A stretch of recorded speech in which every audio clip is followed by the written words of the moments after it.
आज हम लोग देखेंगे नेक्स्ट, जिसके अंदर बी वाले मीनिंग्स को सबसे पहले ख़त्म करेंगे, फिर हम लोग टेंस के ऊपर बात कर रहे होंगे।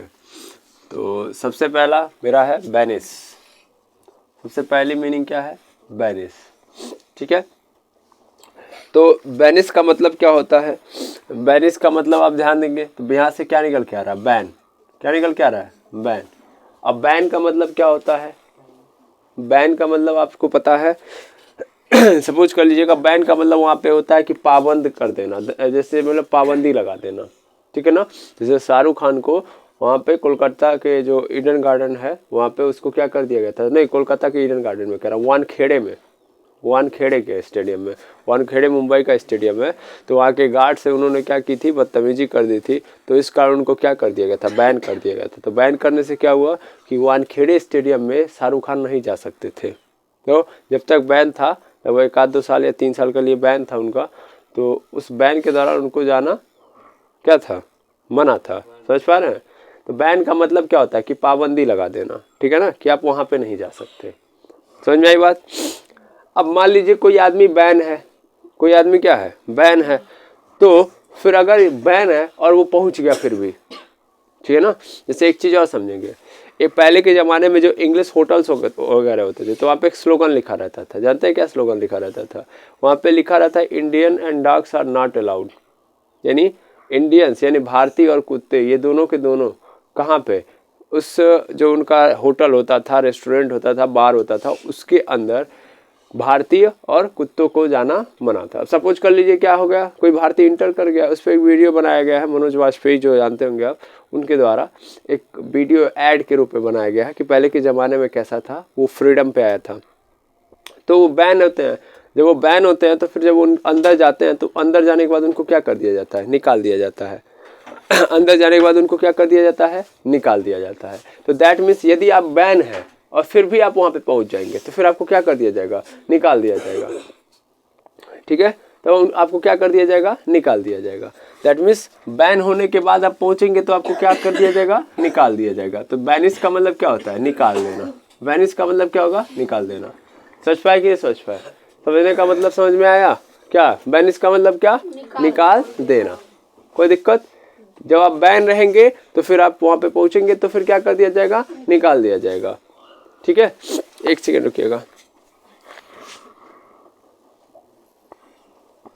तो आगे हम लोग देखते हैं, बैनिस का मतलब समझ में आ गया। बैनिस का अगर हम लोग देखें सीनो, तो सीनो का मतलब क्या होता है? एक्सेल या एक्साइल। एक्साइल। और इसका एंटो देखा जाए तो होता है परमिट। परमिट मतलब क्या होता है? पास होता ही नहीं होता है। और इस परमिट के थ्रू आप क्या कर सकते हैं? किसी के भी मतलब अगर आपके पास पास है, जैसे कि आप लेते हैं ना, वही स्टेडियम की बात कर लूँ तो स्टेडियम के लिए आपको क्या लेना पड़ता है? पास लेना पड़ता है। पास मतलब वही जो टिकट बोलते हैं। टिकट ही क्या है? पास है। आप पिक्चर देखने जाते हैं तो टिकट लेते हैं। टिकट क्या है? पास है कि आप जाके बैठ सकते हैं। आयो समझे? और बैनिस का मतलब क्या कर दिया जाएगा? आपको निकाल दिया जाएगा। तो कोई दिक्कत? ठीक है ना? फिर आता है आपका second, be little. Be little, फिर से कहानी वही चल रही है जो इससे पहले हम लोगों ने की थी बी लाइन में। तो यहाँ पे क्या होगा? यहाँ पे देखें तो बी आ गया है। बी मतलब क्या होता है? होना। और लिटल मतलब क्या होता है? छोटा। है समझे?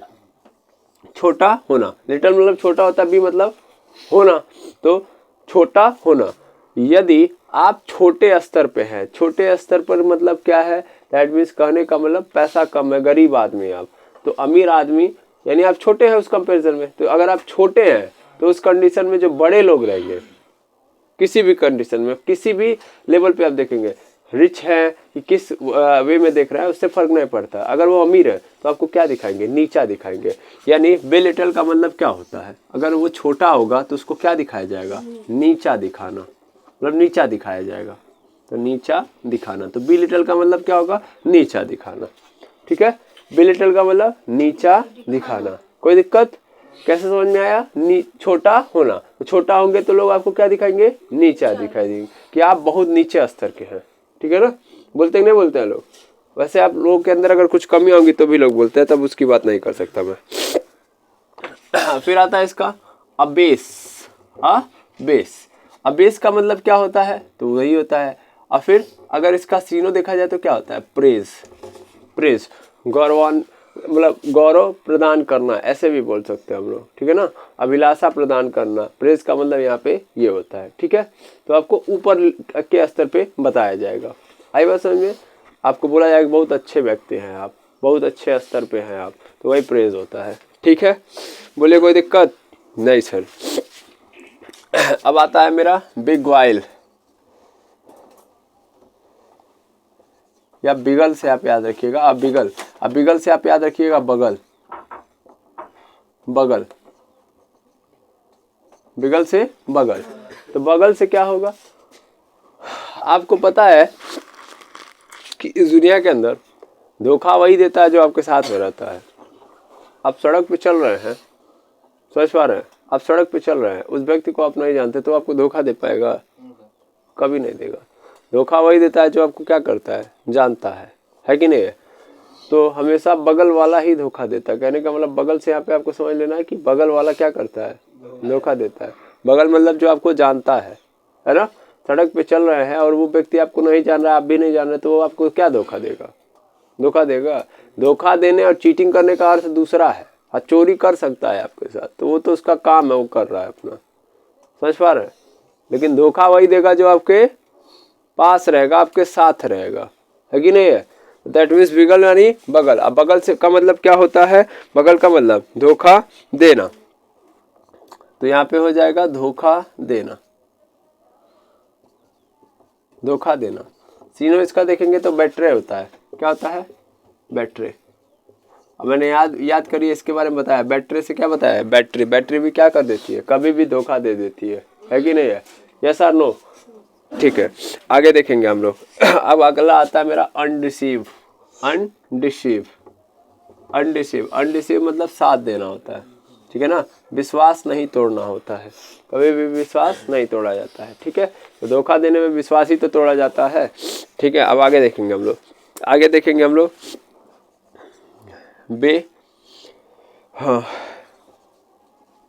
बेहमौत,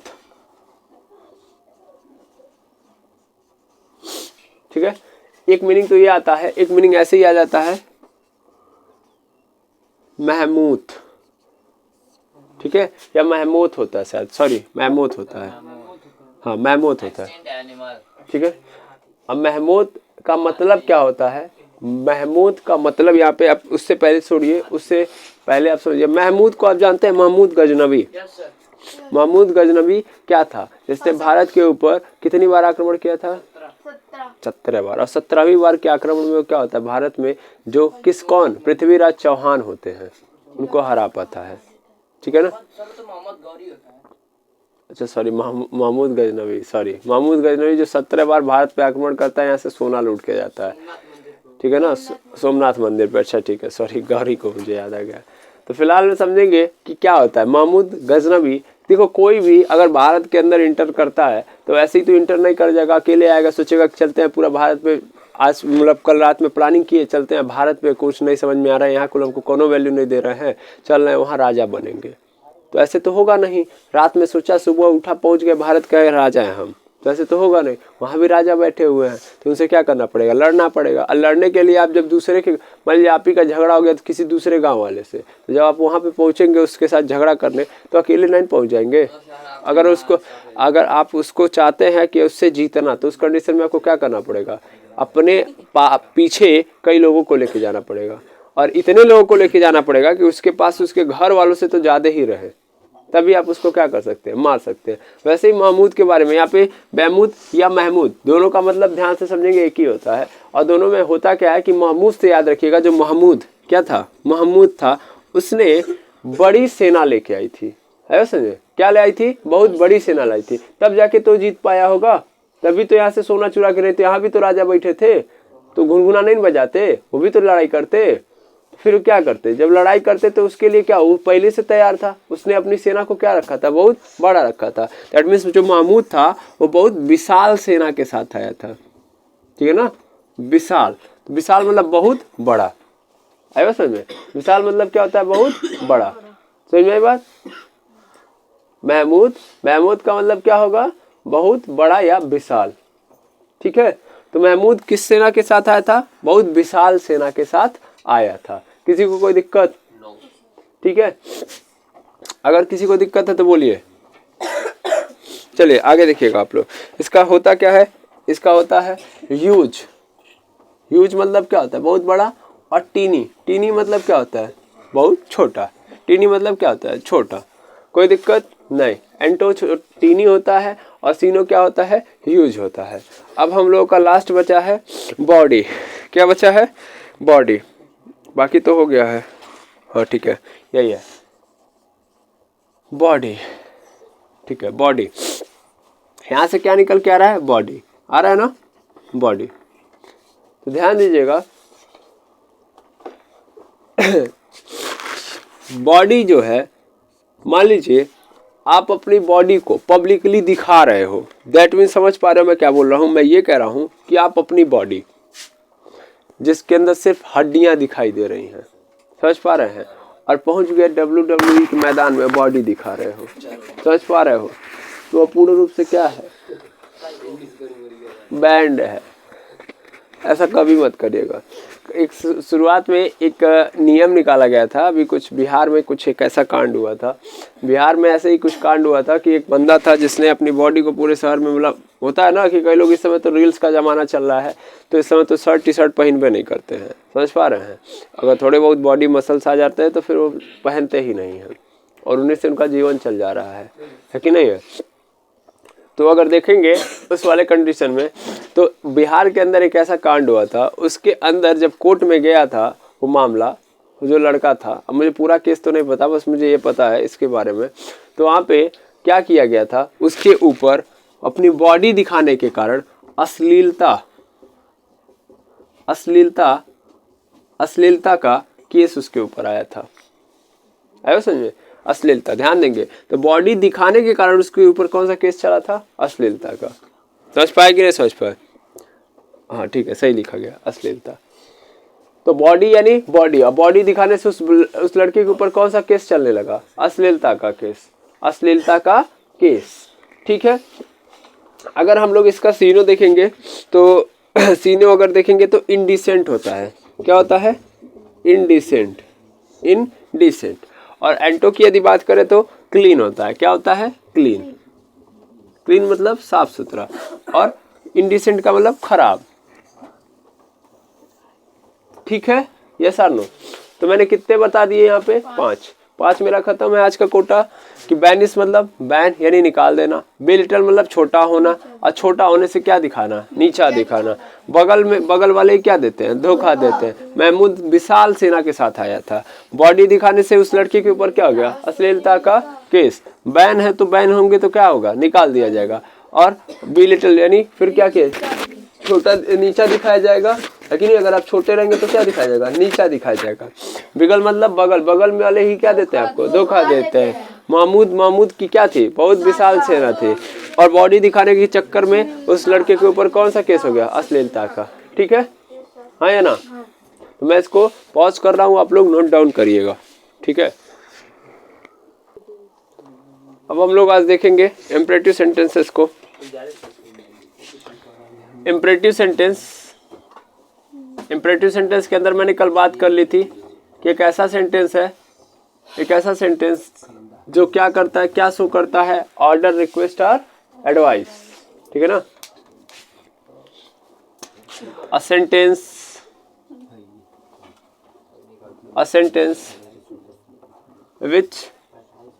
which show the advice, request or order।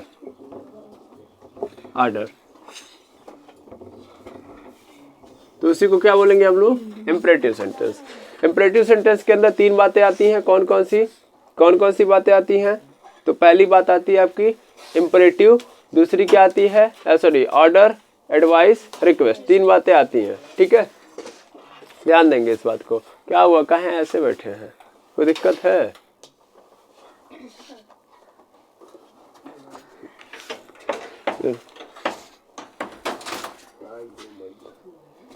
ध्यान दीजिएगा। इम्परेटिव सेंटेंस के अंदर तीन बातें, ऑर्डर, एडवाइस एंड रिक्वेस्ट। जैसे जैसे कृपया मुझे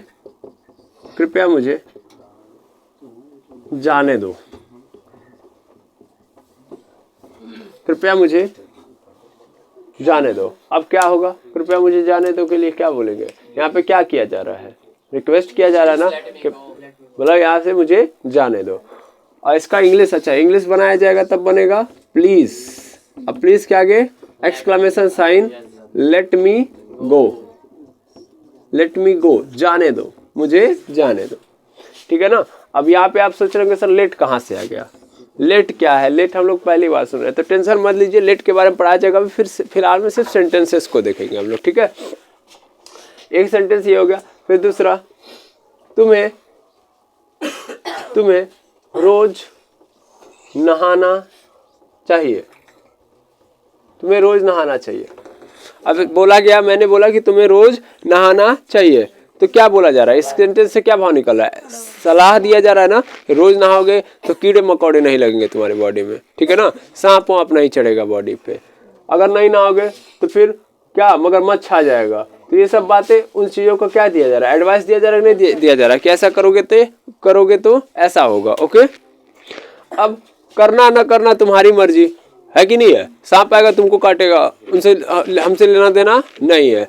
तो तुम्हें रोज नहाना चाहिए, ध्यान देंगे, तुम्हें रोज नहाना चाहिए, तो क्या डालूंगा मैं, इसका इंग्लिश बनाऊंगा यू शुड, यू शुड। ये सेंटेंस क्या शो कर रहा है, एडवाइस शो कर रहा है, क्या शो कर रहा है, एडवाइस। तो एडवाइस शो कर रहा है बाबू, एडवाइस मतलब सलाह दिया जा रहा है, यहाँ पे क्या किया जाएगा, सलाह। और सलाह के लिए मैंने क्या बताया था कल, शुड आता है, तो you should bath every day, या डेली भी डाल सकते हो, है कि नहीं, हर दिन नहाना चाहिए, you should bath every day, काम खत्म। तो you should bath every day, should का प्रयोग हम लोग पहले भी कर चुके हैं, है कि नहीं है, शुड का प्रयोग हम लोग मोडल्स के रूप में कर चुके हैं। अब तीसरा अगर हम लोग देखेंगे, तीसरा जैसे कि ऑर्डर, खिड़की बंद करो, खिड़की बंद करो, ठीक है, खिड़की बंद करो, खुला नहीं है कोई खिड़की, टेंशन मत लीजिए, ठीक है।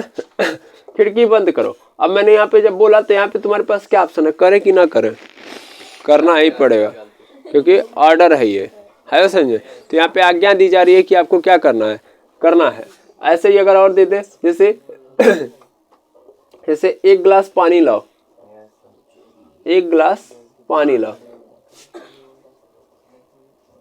पानी लाओ। अब ऐसे दे दिया तो इसमें भी क्या बोला जा रहा है, ऑर्डर ही तो दिया जा रहा है आपको कि गिलास जाओ पानी लेके आओ, है समझ में। और दूसरा खिड़की बंद करो, तो खिड़की बंद करो का क्या होगा, shut down the window, shut down the window. एक गिलास पानी लाओ, तो इसमें क्या होगा, bring a glass of water, bring a glass of water. अब सबको पहले करेक्ट करता हूं मैं, ये दोनों सेंटेंसेस कैसे बाबू, ऑर्डर वाले, इसमें क्या दिया जा रहा है, ऑर्डर, इस वाले में क्या किया जाता है, रिक्वेस्ट, और इस वाले में क्या किया जाता है, एडवाइस। अब इन तीनों को के अंदर मैं आपको दिखा रहा हूं कि देखो इंग्लिश और हिंदी में कैसे पहचानोगे। तो हिंदी में तो पहचान लोगे कि क्या भाव निकल रहा है, भाव पकड़ो भैया, थोड़ा सा शांत रहिएगा, ठीक है। तो पहले ध्यान देंगे आप लोग कि अगर हम लोग कर रहे हैं, इसके अंदर एडवाइस आ रहा है, एडवाइस मतलब अगर आपसे कोई ऐसी बात कही जा रही है जिसको मानना ना मानना आपके ऊपर है, तो फिर वो ऐसी चीजों की जो आपके भले के लिए कही जा रही है, तो वो एडवाइस के अंदर आएंगी। एक में जहाँ पे आपसे हेल्प मांगा जा रहा है, अगला व्यक्ति क्या मांग रहा है, हेल्प, या आपसे कोई ना रिक्वेस्ट कर रहा है किसी चीज को करने के लिए जो आप कर सकते हो उसके लिए। इस वाले में अगला व्यक्ति आपसे कह रहा है, मानना ना मानना आपकी मर्जी। ऑर्डर वाले में कौन सा व्यक्ति, ऑर्डर वाले में व्यक्ति कहता है और उसको आपको करना ही पड़ेगा। और रिक्वेस्ट वाले में आप स्वयं उस व्यक्ति से रिक्वेस्ट कर रहे होंगे कि भैया ये काम मेरा कर दो, दैट मीन्स वो व्यक्ति आपके काम को पूरा करेगा। तीनों के मतलब बीच में डिफरेंस समझ रहे हो। दो कंडीशन में दूसरा व्यक्ति आपसे कह रहा है, एक में आपको मानना नहीं मानना है, जैसे मन करे मानिए मत मानिए, एक में आपको मानना ही पड़ेगा।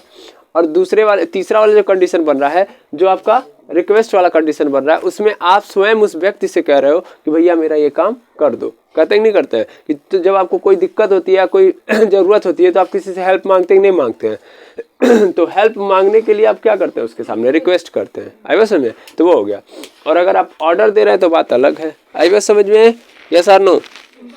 तीनों बातें समझ में आ गई कि ऑर्डर का मतलब यहाँ पे ऑर्डर दिया जाएगा, आज्ञा दिया जाएगा, एडवाइस यानी क्या होगा इसमें, सलाह दिया जाएगा, और रिक्वेस्ट मतलब प्रार्थना किया जाएगा। समझ में आया? आरो ठीक है। तो तीनों बातें, चारों बातें क्लियर हो गई। तो चारों क्लियर हो गया, रिक्वेस्ट, ऑर्डर और एडवाइस। अब देखो थोड़ा सा डिफरेंस समझाता हूँ इंग्लिश में। इंग्लिश में क्या होता है, इंग्लिश में क्या होता है अगर देखेंगे आप तो इंग्लिश में जो रिक्वेस्ट है, रिक्वेस्ट में क्या आ रहा है, प्लीज़। क्या आ रहा है? प्लीज़। तो अगर सेंटेंस में, इंग्लिश में अगर सेंटेंस है तो उसमें क्या आ रहा है, प्लीज़ आ रहा है। क्या आ रहा है? प्लीज़। तो इस कंडीशन में आपको क्या समझ लेना है कि सेंटेंस कैसा है, रिक्वेस्ट वाला है। इसके अंदर क्या किया जाता है, रिक्वेस्ट किया जा रहा है। और यदि सेंटेंस के अंदर शुड लगा है कहीं पे, कहाँ क्या लगा है, शुड, तो इसका मतलब क्या किया जा रहा है, एडवाइस दिया जा रहा है। और अगर आप यहाँ पे आएंगे जहाँ पे ऑर्डर दिया जा रहा है, तो ऑर्डर वाले केस में ज्यादातर में वर्ब जो होता है आपका कहाँ होता है, आगे।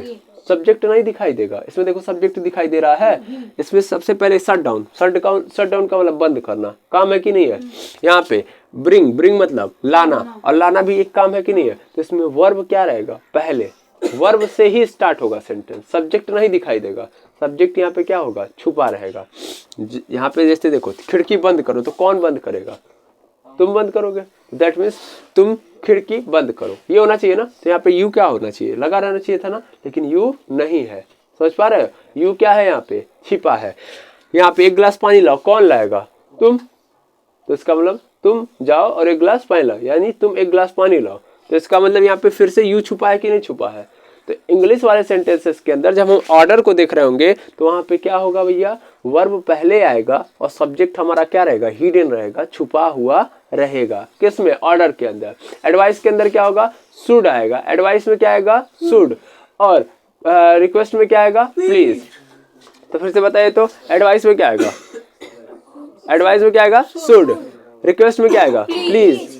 और ऑर्डर में क्या आएगा, वर्ब पहले आएगा, सब्जेक्ट क्या होगा, छुपा होगा। यानी कौन काम कर रहा है इसके अंदर दिखाया नहीं जा रहा है सेंटेंस में, नहीं। यानी यहाँ भी देखो जैसे खिड़की बंद करो, तो कौन, यहाँ पे सब्जेक्ट का नाम नहीं लिया है, सब्जेक्ट यहाँ पे क्या है, छुपा हुआ है। समझ में आई बात की नहीं। तो इंपरेटिव सेंटेंस के अंदर ये सबसे महत्वपूर्ण बातें थी जो मैं अभी बता रहा हूँ। किससे होगा, प्लीज से। प्लीज होगा तो एडवाइस, शुड होगा तो सर, प्लीज होगा तो रिक्वेस्ट, और शुड होगा तो एडवाइस, और वर्ब से स्टार्ट होगा सेंटेंस तो ऑर्डर। आई बात समझ में, कोई दिक्कत। ऑर्डर वाले में सब्जेक्ट क्या होता है, छुपा होता है। आई बात समझ में, यस और नो, किसी को दिक्कत। चलिए इसको आप नोट करिए, फिर आगे बढ़ते हैं हम लोग। अब हम लोग आज देखेंगे एक्सक्लामेटरी सेंटेंस। एक्सक्लामेटरी सेंटेंस, तो एक्सक्लामेटरी सेंटेंस क्या होता है, एक्सक्लामेटरी सेंटेंस किन सेंटेंसेस को कहते हैं, इसको बोलते हैं विस्मय बोधक वाक्य। ऐसे वाक्य या ऐसी वाक्य, इसके अंदर सीधा सीधा बात यह है कि ऐसे वाक्य जो अचानक से निकले, यानी जो आपके सम स्टूडेंट फीलिंग को क्या कर रहा होता है, रिप्रेजेंट कर रहा होता है, अचानक से निकल रहा होगा। ये बात आप सोच के नहीं कहते हो, अचानक से। सपोज कर लीजिए कि आप जा रहे थे और क्या हुआ कि अचानक से किसी का एक्सीडेंट हो गया आपके जस्ट सामने। तो उस दौरान जो आपका एक्सप्रेशन होगा, यानी आपके अंदर से जो आह निकले, मतलब जो बात निकलेगी, that is the exclamatory sentence. सीधी बात है। एक्सक्लामेटरी सेंटेंस यानी ऐसी बात जो कब निकले, अचानक से निकले। वो अचानक से उस सिचुएशन के बिहाफ पे निकले। कोई ऐसी सिचुएशन आ गई जो आपके लिए अननोन थी, और वो सिचुएशन आ जाती है। जैसे अगर आपको बहुत खुश हो गया, बहुत खुश हो गए जब आप देख रहे थे मैच, मान लीजिए फाइनल वाला मैच देख रहे थे, इंडिया और ऑस्ट्रेलिया का फाइनल मैच देखा जा रहा था। तो मान लीजिए अगर इंडिया जीत जाती तो उस दौरान एक अलग एक्सप्रेशन निकलता कि नहीं निकलता, अलग निकलता। और उस दौरान जो अचानक से बात निकलती है आपके मुंह से, वो क्या होती है, एक्सक्लामेटरी सेंटेंस। वही बात एक्सक्लामेटरी सेंटेंस कहलाएगी, विस्मय बोधक वाक्य कहलाएगा। ठीक है भाई, नहीं ठीक है। हाँ देखिएगा, और भी बहुत सारे हैं। जैसे कि मान लीजिए आप सुबह सुबह उठे और किसी का फ़ोन आ गया कि किसी की डेथ हो गई, और डेथ मतलब ऐसे व्यक्ति की जो अभी कुछ देर पहले मतलब कल रात में आपके साथ था, तो फिर क्या होगा, वो भी एक बहुत बड़ी बात हो गई। तो फिर उस तुरंत आपके लिए क्या होगा, एक आघात लगेगा। उस दौरान जो आपके मुंह से एक्सप्रेशन आएगा, जो बात आएगी, वो क्या होगी, एक्सक्लामेटरी सेंटेंस। आप जा रहे थे, अचानक से यहाँ से पहुँचे मलपुर, मलपुर पहुँचते ही पता चला कि मलपुर गायब हो गया। सपोज कर लीजिए मलपुर पहुँचे, फिर पता चला मलपुर जैसी जगह पे जो पहले था कल, वो आज है ही नहीं, पूरा चेंज हो गया। फिर तुरंत आपके माइंड में आएगा, या पूरा का पूरा अंदर से कोई नई फीलिंग निकल के आएगी, नहीं निकल के आएगी, तो जो फीलिंग होगी वो क्या होगी, एक्सक्लामेटरी सेंटेंस। जब उसे आप शब्द देंगे तो क्या होगा, एक्सक्लामेटरी सेंटेंस। समझ पाए कि नहीं समझ पाए? अरे ऐसे भी समझ लो कि जब यहाँ से पहुँचोगे करमैना, तो करमैना पता चला गोरखपुर हो गया है। समझ में आई बात? तो तुम कहोगे अभी जस्ट आए थे तो करमैना था। तो 1 घंटा में ऐसा का हो गया कि करमैना नहीं रह गया, गोरखपुर तुरंत बन गया। अब तुम करमैना खोजोगे। समझ पा रहे हो, नहीं समझ पा रहे हो? 1 घंटे के अंदर चेंज हो जाए। अचानक से जो चीजें होंगी, उस दौरान जो आपकी फीलिंग आएगी, उनको जब हम शब्दों में पिरो देंगे, तो जो शब्द आएंगे वही शब्द क्या कहलेंगे, यानी शब्दों का जो समूह बनेगा, उनसे जो बात बनेगी वो क्या होगा, एक्सक्लामेटरी सेंटेंस। तो exclamatory sentence show the some sudden feeling or emotion of the heart. ठीक है ना? तो क्या लिख सकता हूँ, an exclamatory sentence so the some sudden, या sudden बोलते हैं, some sudden feeling or emotion of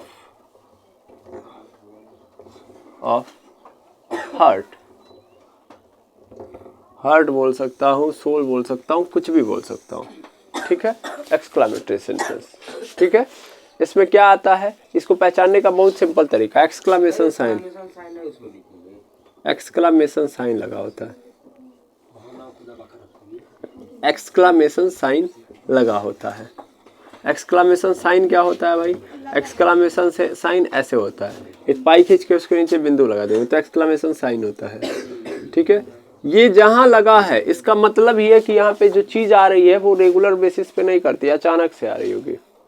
आप किसी से हेल्प ही मांग रहे हैं, तो आप हेल्प मांग रहे हैं, तो इसका मतलब वो अचानक से ही तो मांग रहे हैं। आप अचानक से आप जा रहे थे, गाड़ी बिगड़ गई आपकी रास्ते में, तो आप किसी से हेल्प मांगे तो अचानक के लिए ही मांगे ना। दैट मीन्स एक्सक्लामेशन मतलब अचानक से सब हो रहा है। एक्सक्लामेशन मतलब अचानक से जो बातें निकल रही हैं वो एक्सक्लामेटरी सेंटेंस होगी। ठीक है, यस और नो? इसके अंदर कुछ प्रमुख शब्द आएंगे, जैसे कि आएगा हुर्रा। तो हुर्रा कब यूज किया जाता है, जैसे कि इंडिया जब जीत गई तो उस दौरान जो आपकी खुशी आके निकल के, इंग्लिश में बोलेंगे hurrah, we won the match, यानी हम मैच जीत गए। और उस दौरान जो आपके शब्द निकलेंगे वो सब के सब क्या होंगे, हुर्रा, यानी आएगा हुर्रा। आएगा समझ में? बहुत ज्यादा दुख है तो आप दुख के लिए यूज करेंगे एलास। क्या करेंगे, दुख के लिए। बहुत खुशी है तो फिर क्या यूज करते हैं, हुर्रा। एलास किसके लिए यूज करते हैं, बहुत दुख है, जब बहुत दुखी हो गए, अचानक से कोई ऐसी न्यूज सुनी आपने तो बहुत ही क्या थी, खतरनाक थी, बहुत दुख भरी थी, तो बहुत दुखी है तो उसके लिए एलास। वाव, तो वाव क्या करने के लिए, जब कोई चीज आश्चर्यजनक होती है कि नहीं है, या बहुत सुंदर होती है। सुंदर अगर कोई चीज होगी तो भी उसके लिए यूज करते नहीं करते, ओ माई गॉड। तो ओ माई गॉड कब, जब कोई ऐसी आपत्ति विपत्ति आ गई। आपत्ति विपत्ति मतलब अचानक से कोई ऐसी बात आपने सुन ली जो नहीं सुननी चाहिए, तो ओ माई गॉड का यूज करते नहीं करते। तो ये जो शब्द अगर आ रहे हैं किसी सेंटेंस के अंदर, ये देखो ये शब्द हैं, ये सब के सब क्या हैं, शब्द हैं। इसी को हम लोग क्या बोलते हैं, इधर सुनेंगे आप लोग, इसको ही हम लोग क्या बोलते हैं, इंटरजेक्शन बोलते हैं। क्या बोलते हैं इसको, इंटरजेक्शन। ये वर्ड्स है, इन वर्ड्स को इंटरजेक्शन बोलते हैं, याद करिए, है कि नहीं। कंजक्शन और इंटरजेक्शन के अंदर ऐसे शब्द जो क्या करते हैं, आपके अंदर के भाव चित्त को दर्शाते हैं, जो अचानक से फीलिंग उत्पन्न होती है उनको दर्शाते हैं, तो ऐसे शब्द को इंटरजेक्शन कहते हैं। और अगर किसी सेंटेंस के अंदर इंटरजेक्शन आ रहा है, दैट मीन्स ये शब्द आ रहे हैं, तो वो सेंटेंस कैसा होगा? एक्सक्लामेटरी सेंटेंस होगा। तो आई बात समझ में? यस और नो? एक्सक्लामेटरी सेंटेंस के लिए कोई दुख? ऐसे बहुत सारे शब्द आएंगे, आगे लिखवाऊंगा, लेकिन फिलहाल में आप एक्सक्लामेटरी सेंटेंस समझ गए होंगे क्या होता है। यस और no? Okay, is what is not what, कुछ भी क्लियर हुआ? ठीक है, चलिए नोट कर लीजिए।